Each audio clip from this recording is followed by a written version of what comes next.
everyone, this is Hannah and Cailin Loesch, and today we have the chance to speak with filmmaker slash producer slash director He does it all. He does it all. Aaron David Roberts, who has a new pilot called Chartered. It's a mockumentary about the goings-on of a typical suburban high school, and if you know anything about high school, you never know what's going to happen. And there's always a million ways to do it. There's always a million ways. I mean, it's definitely got a unique take. Think about how many high school shows there's been over the years, and yet people always find a new way to do it. So looking forward to seeing how that turns out. And currently, he's shopping it to different networks. He's shopping the pilot to different networks. It's interesting to speak with him yeah, about. I mean, it's such an interesting process, especially for someone starting out. Yeah, I mean, I'm not a filmmaker at all, but I even think that seeing how that process is of selling pilots to networks is interesting. And it's especially interesting for him because Aaron just went right from high school into filmmaking. Like, he didn't go to film school. Yeah, so it's like interesting. What went into that decision? Yeah, it's like a really bold decision, but obviously he's doing very well with it. He's only 24 years old, guys. He was 21. He's doing amazing things already. He also has another pilot, which we talked about, called The Cast Members,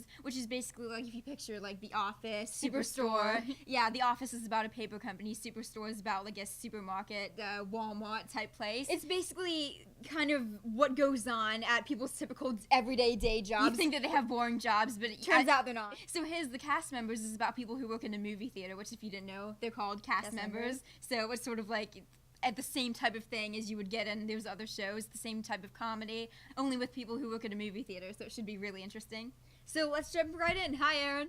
So Aaron, as we mentioned, Chartered is kind of a mockumentary about the goings-on in a suburban high school. I wonder, there are a lot of movies, TV shows about the high school experience. I wonder if because you're only 24 years old and kind of less removed from the high school experience, do you think that makes you more, I guess, not qualified, but gives you a different perspective than somebody who's older or a filmmaker who's older might have when it comes to telling these stories? I definitely think the fact that I had graduated high school less than 10 years ago helps keep me in touch to make a great show about high school. It let me stay in touch when writing the high school characters, and I think it's going to definitely give the show a different feel than most of the other high school comedies out there that are written by writers in their 30s, 40s, and even 50s. I also think what separates Chartered from other high school shows is the fact that we're going to focus on not just the lives of the students at the high school, but we're also going to focus on the lives of the teachers at the high school. So you're really going to get to see kind of the dichotomy of what student life looks like in this mockumentary world and what the teacher life looks like in this mockumentary world. And most shows about high school kind of just focus on one or the other. Aaron, you started your own production company, Blue Vision Entertainment, right after you graduated from high school. What went into that decision to go right into the field as opposed to going to film school first and studying film formally?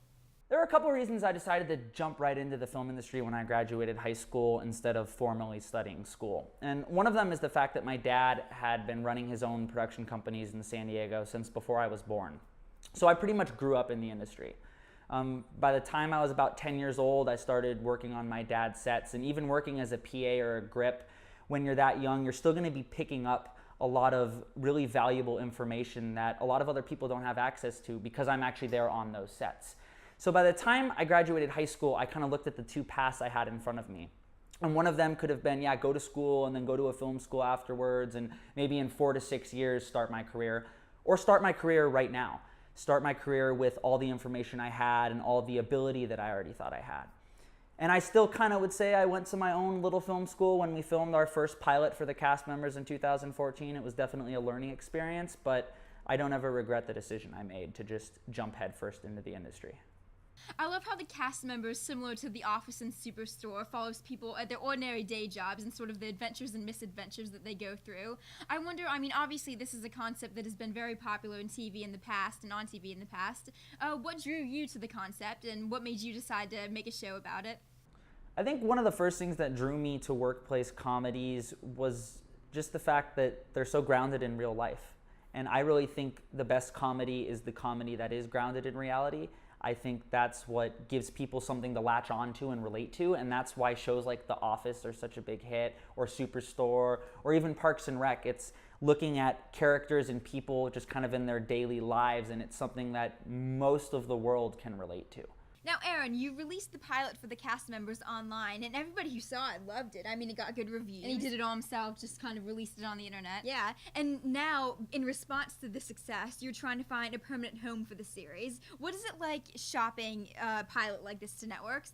The pitch process is definitely one of my favorite parts of the whole process of putting a TV show together. It's where I really get a chance to prove to who's ever sitting across the table from me that I know what I'm talking about and that my idea for a TV show is something that should be made. It's where I get a chance to prove that the characters and ideas and the world I created in my head in my own bedroom over the last couple months is something that should be brought to life for everyone to see. And kind of the tangible aspects that come along with that are, you got to have a pitch packet. I've got to have season arcs. I've got to know where this show's going to go in season 4 and 5. I've got to know multiple episodes besides just the pilot that we're going to shoot. I've got to be able to fluently talk about those.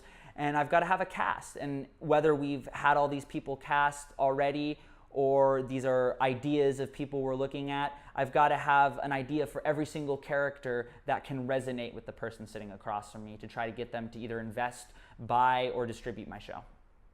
I was going through your Instagram the other day, Aaron, and found it just so refreshing how open and honest you are about your struggles with anxiety and depression. And I wonder, what would you say to somebody else who maybe is overcoming a personal struggle or mental health issues, who might have to be just that much stronger to go after their goals and achieve their dreams? I would say the first thing that I'd want this person to know is that it's not going to be easy. And no matter how big your dreams are, I still think you can do them if you put everything you have into them, but there's 0% is going to be easy. And yeah, if you struggle with anxiety or depression, these aren't things that are going to go away because of success, even a little bit of success or even a lot of success. You're going to still be the same person you were before anything started, before your dreams started coming true. So I would say my best advice would be to have a good strategy for dealing with whatever your demons are, whether they're anxiety or depression or whatever. Know your triggers, know what can get you in these moods, and have a good plan to get out of them, whether it's a friend, whether it's watching a rerun of your favorite TV show, whatever it is that you need to do, have a plan and know that the entire time you're chasing your dream, you're gonna have ebbs and flows, you're gonna have highs and lows, but no matter what, if you just keep pressing, you'll eventually get to where you wanna go. Last question for you, Aaron. Not everyone, obviously, ask anybody in film school, not everybody who forges a career as a filmmaker, a producer, director, ends up making a living as any of those things. What do you personally think the difference is between those who do and those who don't? I think the main difference between someone who does make it in the film industry or somebody who maybe tries and drops out after a couple years is really just sticking to it. It's not necessarily a level of talent that you have to have. It's just a level of commitment to continuing to better yourself. You have to know that success isn't going to come quickly, most likely. It's not going to come easy. The first thing you do isn't probably going to get 1 million hits on YouTube and make you a star.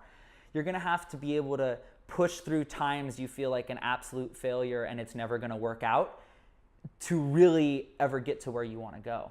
And I think the people who don't make it are the people who, in those times of feeling low about themselves or feeling low about their projects, they don't push through and they do quit. And I think that's really the main difference between those who make it and those who don't, is it's just a continual persistence that you belong there.